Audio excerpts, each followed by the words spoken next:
TV Telugu. Andhra Pradesh రాష్ట్రం చిత్తూరు జిల్లాలో దారుణం చోటు చేసుకుంది. పట్టపగలే రౌడీ మూకలు రెచ్చిపోయాయి.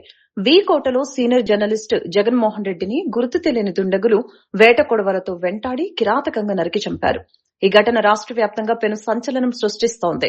చిత్తూరు జిల్లా పలమనేరు నియోజకవర్గ పరిధిలోని కోటలో ఈరోజు తెల్లవారుజామున ఈ ఘోరం జరిగింది. ఏబిఎన్ ఆంధ్రజ్యోతిలో సీనియర్ విలేకరిగా విధులు నిర్వహిస్తున్న జగన్మోహన్ రెడ్డి రోజులాగే ఉదయం 6 గంటల ప్రాంతంలో వాకింగ్ కి వెళ్లారు. అదే సమయంలో బైక్ పై వచ్చిన 2 దుండగులు వేట కొడవలతో ఆయనపై విరుచుకుపడ్డారు. ప్రాణభయంతో జగన్మోహన్ రెడ్డి పరుగులు తీసినప్పటికీ దుండగులు వదలకుండా వెంటాడి నడి రోడ్డుపైనే నరికి చంపారు. ఈ దాడిలో ఆయనతో పాటు ఉన్న మణి అనే వ్యక్తికి కూడా తీవ్ర గాయాలు అయ్యాయి. రక్తపు మడుగులో పడి ఉన్న జగన్మోహన్ రెడ్డి అక్కడికక్కడే మృతి చెందారు. స్థానిక స్మగ్లర్ల అక్రమ దందాలపై జగన్మోహన్ రెడ్డి వరుస కథనాలు రాస్తూ ఉండటమే ఈ హత్యకు ప్రధాన కారణమని జర్నలిస్టు సంఘాలు ఆరోపిస్తున్నాయి.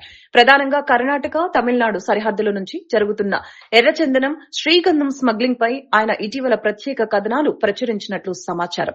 ఈ క్రమంలోనే రౌడీ షీటర్ తమీం అనే వ్యక్తి ఈ హత్యకు పాల్పడినట్లు పోలీసులు ప్రాథమికంగా గుర్తించారు. ఘటనా స్థలానికి చేరుకున్న పోలీసులు మృతదేహాన్ని పోస్టుమార్టం నిమిత్తం పలమనేరు ఆసుపత్రికి తరలించారు.